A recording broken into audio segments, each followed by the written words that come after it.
This will end up being the worst Heisman winner in 20 years, okay? Uh, Mendoza is the far and away favorite. He's most likely going to win. His odds are like negative 1100, basically a lock for who's going to be the Heisman. And here's his numbers. I mean, pretty good, but nothing spectacular. Not even 3,000 passing yards, 33 touchdowns to 6 interceptions with 71.5% completion percentage. That is very, very efficient, very solid numbers. But I mean, not even 3,000 passing yards, and he's not much of a rusher, so it's not like his rushing game is making up for that. Indiana has just been so dominant this year that he hasn't really had a chance to really let it loose and let it fly. And then his Heisman, quote unquote Heisman moment that keeps getting referenced was the throw to beat Ohio State to get that first down. But in that game, his team still only put up 13 points. Now, it's a fantastic Ohio State defense, but there have been other teams and quarterbacks that have performed better than Mendoza did against that Ohio State defense. Now I'm going to go through all 4 of the stats. None of these guys are really speaking out. I would say this is the worst class since 2004 when Matt Leinart won it. Matt Leinart's numbers were very similar to Mendoza. Matt Leinart had 3,300 yards, 33 touchdowns as well to 6 interceptions and a 65% completion percentage. Now this guy had more passing yards in an era where you weren't really slinging it. Early 2000s, it evolved into this passing-heavy league that it is now. So to see like just depression of numbers is really just sad to see. It's kind of, surely we had some better guys than that. I don't think Mendoza, I think he definitely deserves to be there as a part of the finalists. He's the only undefeated team. He's the captain of that team. He totally deserves to have his name out there. But I just don't think he should win. So here's the 4 finalists that we got. So obviously we have Mendoza. We have Julian Sam with 3,300 yards, 31 touchdowns, 6 interceptions, and a college record 78.4% completion percentage. Very impressive. Now, completion percentage doesn't matter as much as it used to. A lot of this stuff is scheming. It's easy. There's a lot of screens in today's game. Set up passes, RPOs, make it easy for quarterbacks to be able to have these. Not to mention, this guy has 2 amazing wide receivers in Cornell Tate and can't believe I'm blanking on the best receiver in the country.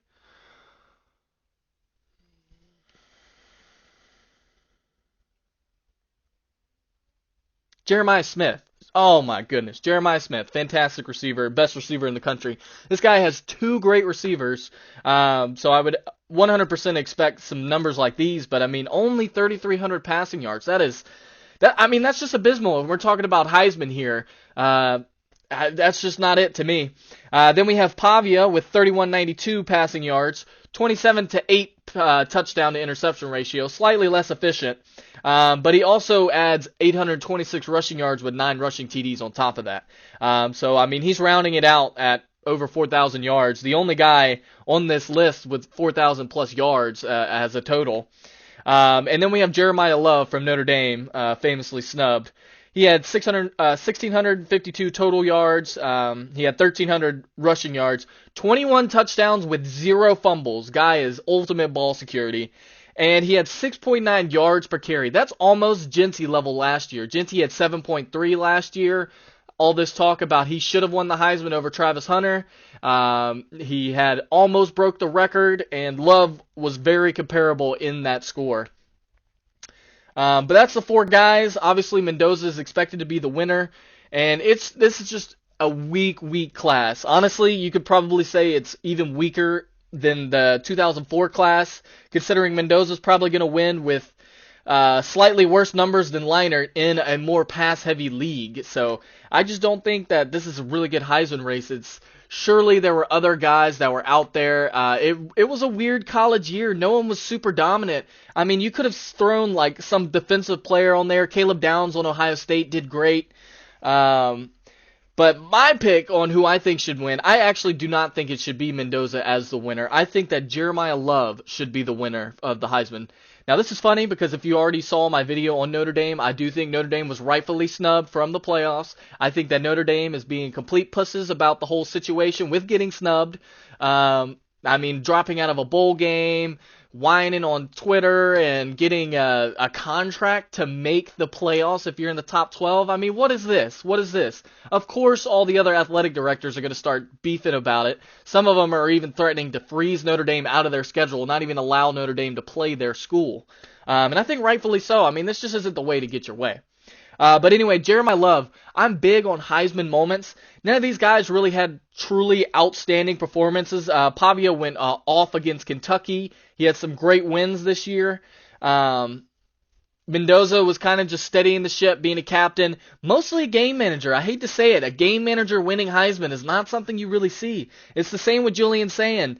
Setting the record for completion percentage is great and all, but it's just not that important of a stat anymore. All these guys are about even in accuracy and everything else. It's more so the system that you play in, and then obviously the caliber of talent that you have, your skill positions, which Julian Sand might have the best in the country. But Jeremiah Love, big on Heisman moments, and this guy against Syracuse. Look at these numbers against Syracuse. This guy went off for 171 yards and 3 touchdowns on 8 carries. 8 carries. Do you realize how insane that is? He didn't even play the second half. He barely even, that's numbers that you can get, 8 carries. That's a first quarter kind of stat line that you get, especially against someone like Syracuse. But Syracuse is still a pretty respectable program in the ACC. And this guy, 21.4 yards per carry. I mean, the whole game was his Heisman moment. We haven't seen a dominant, really. Actually, Genty last year had some fantastic games, but man, 21 yards per carry, big on Heisman moments, and that is certainly a Heisman moment right there. This wasn't this year, but that run against Penn State last year, oh my goodness, it's just beauty. I love the clips that I've seen online about him running and breaking those tackles to get that touchdown. He's just an awesome guy, great running back. I think he's going to be a stud in the NFL. Not that I can't really say that about these other quarterbacks who are in these Heisman finalists. But if anything, to me, I would take Jeremiah Love above him. And I think there's an argument for Pavia above Mendoza as well. We obviously saw last year with Travis Hunter, Colorado they were good, but they weren't that good. They didn't make the playoffs or anything, so it's not like that's a big detriment on them. He was still able to win the Heisman over an almost record-setting season from Genty. So obviously making the playoffs isn't that huge. Vanderbilt, very comparable to Colorado as well. Very weak program that they've had historically. They've gotten dominated by the SEC. Then you have this guy Pavia who comes out of nowhere. It's like 6 years at Vanderbilt. And this guy, ever since he got that starting job in Vanderbilt has been relevant, okay? He's been great. He's great on the run. He's clutch, really clutch moments. He beat some great teams, mainly Alabama last year. But the only guy with 4,000 yards, I would honestly take Pavia as well over Mendoza. But I can't say too much. I can't be too upset about Mendoza being the winner. But, I mean, this is just sad. Sad overall. I would really say weakest since 2004 without a doubt. Without a doubt. All the other Heisman winners of the past years have done something spectacular. Mendoza has not done that. None of these guys have really done anything truly spectacular. I think Jeremiah Love has that Syracuse game, but even himself, only 1,600 yards. That's not really Heisman numbers. You're used to seeing 2,000 yards from these running backs that win Heisman.